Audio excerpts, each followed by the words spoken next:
Hi, this is Dodger and you're watching my show.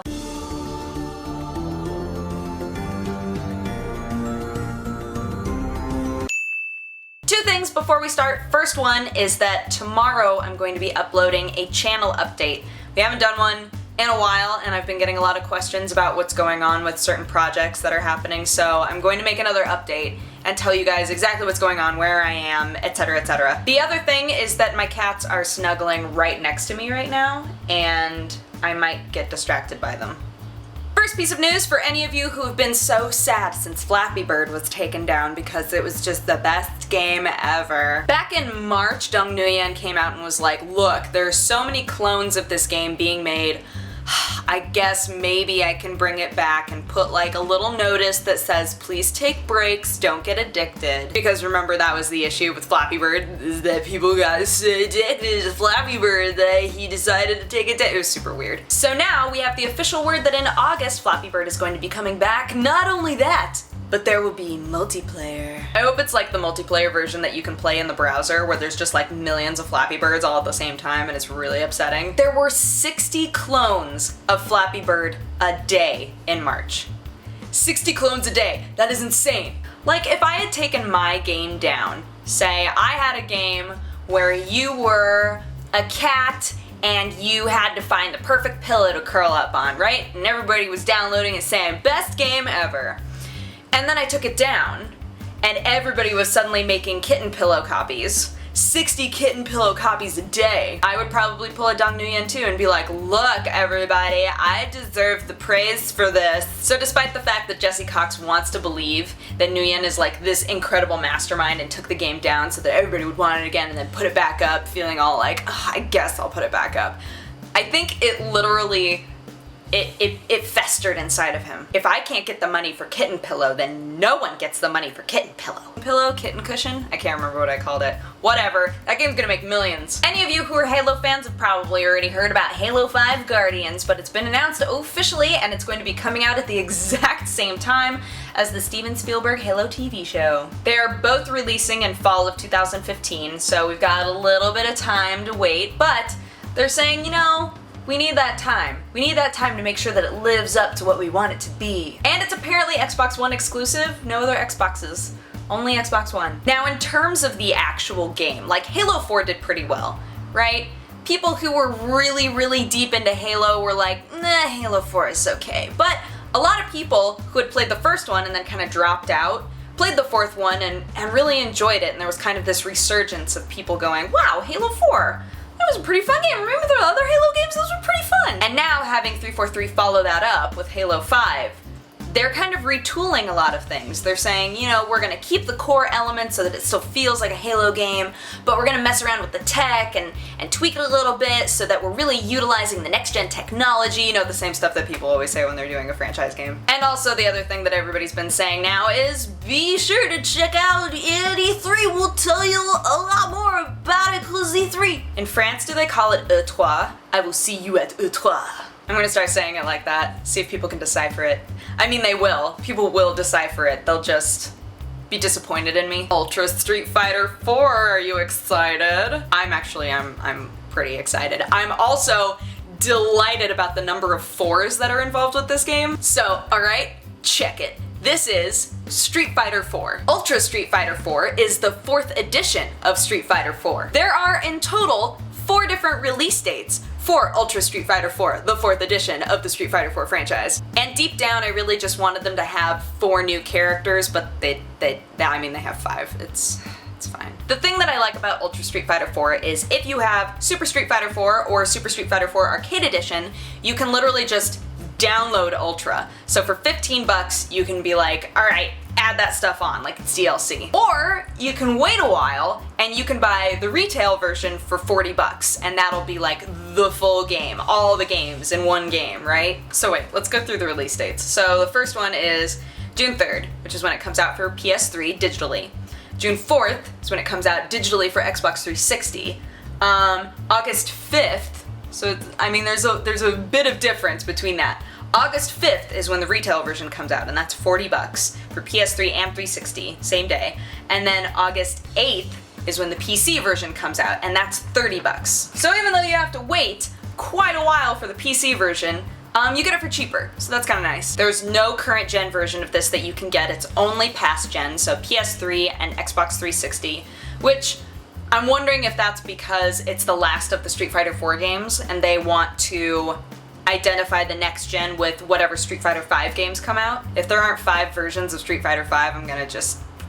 The characters that are coming out, for those of you who don't know, is Rolento, Elena, Hugo, Poison, and Decapre. Decapre has actually been like a drama fest. It's incredible to me because a lot of people were expecting there to be a Bison doll in this game, in this next iteration, the final iteration, right? Everybody was waiting for it, and then it turned out that it was like evil Cammy, essentially. At first glance, it appears to just be Cammy with a mask on.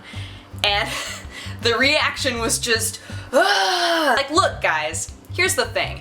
Pretty much all of these characters that are coming out, I think with the exception of Elena, are reused assets from Cross Tekken. So for Decapre to basically be a reused asset but with a completely different moveset, I mean, you could have expected that. But her moves are totally different. They're nothing like Cammy's moves. Her specials look completely different. She's a power-up character.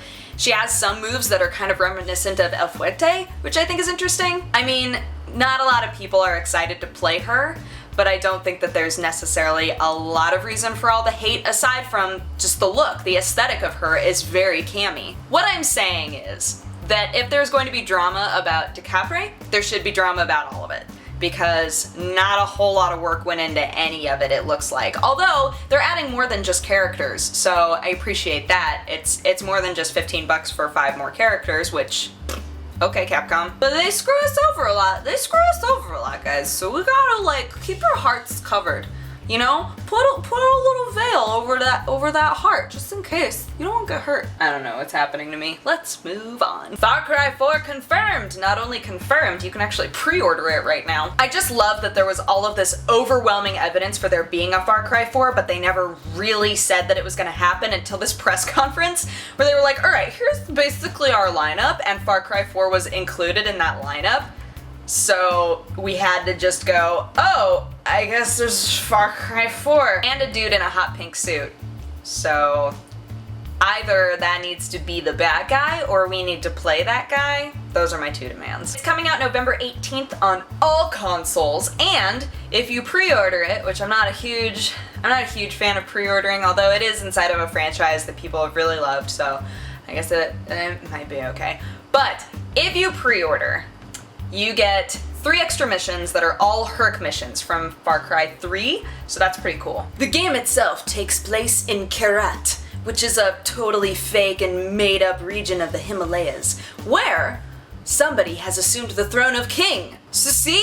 Are you following me right now? It's gotta be the dude in the pink suit. That has to be the dude who's like, yeah, I'm king of this place, and then we gotta like take him down. Oh my god, that's all I want. It'd be so funny. Yeah, whatever, I'm just gonna like take over this place and turn it into a dance club, cause I'm the king. You're welcome, guys. There's your plot for Far Cry 4. Nailed it. The final 2 pieces of news are things that pretty much everybody has been talking about, so you might hear some repeats, and that's okay. Number 1 is there is now going to be an Xbox One that you can buy without the Kinect. But Dodger, didn't they say once upon a time that the Kinect was extremely important to the Xbox and that they should never be separated? Why, yes they did, viewer. Yes they did. So basically there were so many people that wrote in being like, I want an Xbox without the Kinect.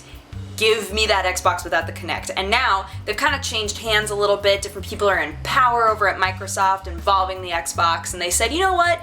Yeah, we'll give you a $400 Xbox without the Kinect. Which sucks because you can currently get Xbox One bundles with the Kinect that are like $400, but whatever. Thank you, Microsoft, for listening to us and doing a thing we asked for. An interesting piece of data that has come out of all of this is that the Kinect uses about 10% of the GPU of the Xbox One.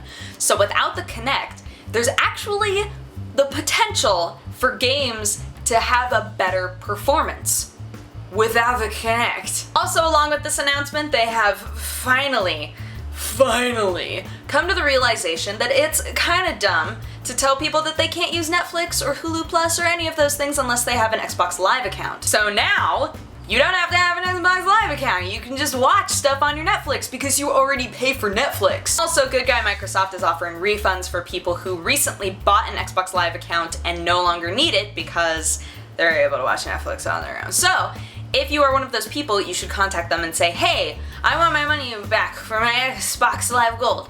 And they'll be like, okay. I feel like there was something else I wanted to say about that, but I'm getting distracted by the fact that people are breaking things outside. I don't know. As a final bit of news, speaking of performance issues, Watch Dogs. Watch Dogs has been such an up and down and happy and sad sort of situation. Over time, less and less people have been excited about it, and this might be the final straw, unfortunately. On their website, up until very recently, it said, Watch Dogs will run at 1080p 60 FPS. It will now be running at 900p 30 FPS on the PS4 and 792p, because that's a standard thing, 792p 30 FPS on the Xbox One. So how did it all go so wrong? I would like to read a little out of context quote because it makes me laugh. Jonathan Morin said, "Resolution is a number, just like frame rate is a number." The way they're trying to save their butts right now is they're spinning it as, well, you know, frame rate and resolution, like, those are part of the experience, but they weren't like our big goals with the game. You know, we had other things to focus on, and this is what we decided to chip away at. Now, honestly, I understand that. I'm totally cool with that sort of an outlook of like, it doesn't need to look perfect, but we want it to play a certain way. Unfortunately, I would argue that frame rate really affects the way that a game plays sometimes. But frame rate and resolution are things that people latch onto. Those are hard numbers. They know what to expect, what they want, what their highest point is, and they so rarely get it, and it always leads to disappointment, which makes it troublesome for developers. Not trying to let them off the hook. I think that it really sucks that they were like, yeah, it's 1080, 60 FPS, it's like not a big deal, it's gonna look beautiful. And now they're changing it? Oh goodness. PR disaster, guys. PR disaster. Anywho, that is my show. Thank you so much for watching. If you have a positive or a negative response, feel free to leave it in my comment section. And if you'd like to have coffee with me, you can click wherever I put the annotation and it'll take you to my other channel.